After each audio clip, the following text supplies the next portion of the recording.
Mga loads, ito pala yung battery ko sa solar setup ko. 100 Ah Live PO4 battery.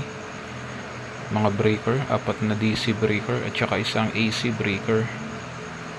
At naglagay din ako dito ng low voltage disconnect. Sa taas niya is solid state relay naman. Solid state relay na DC. Isang 1600 watts na inverter at automatic transfer switch sa taas. At saka itong solar charger natin na 40 ampere. Bali, ang ginawa kong tapping dito sa low voltage disconnect ko, dito ko siya linagay sa load side ng solar charger ko.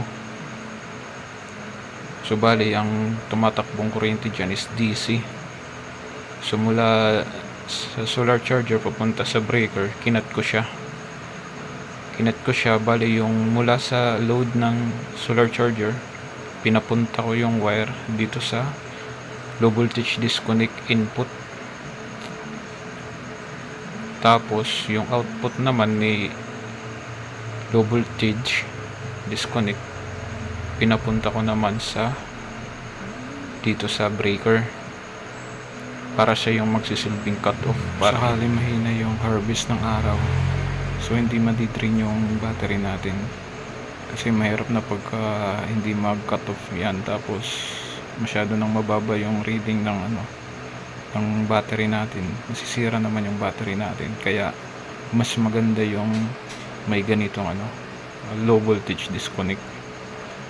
So bali, yung low voltage disconnect natin, yung positive ng inverter, yun yung kinat ko, tinagay ko sa solid state relay.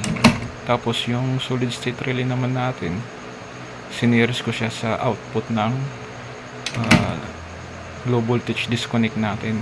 Para gumana itong low voltage disconnect natin, isisit natin siya sa mababang voltahe na gusto natin, halimbawa 12.5, para hindi naman masagad yung battery natin. At isisit naman natin yung reconnect niya sa 13.2 para pag bumalik ulit yung kuryente niya sa 13.2, mag-automatic naman siya, reconnect. So bali, papunction ulit yung inverter natin, tsaka gagana ulit yung source ng kuryente natin. Kagaya nito, pag in-off ko yung load side ng solar charger natin, mamamatay yung inverter natin, kagaya nito, kasi nga nawala yung source ng inverter natin, yung DC source nya. So pag inon natin ulit, lilipat ulit yan sa solar. Ayun, sharing is caring. Salamat.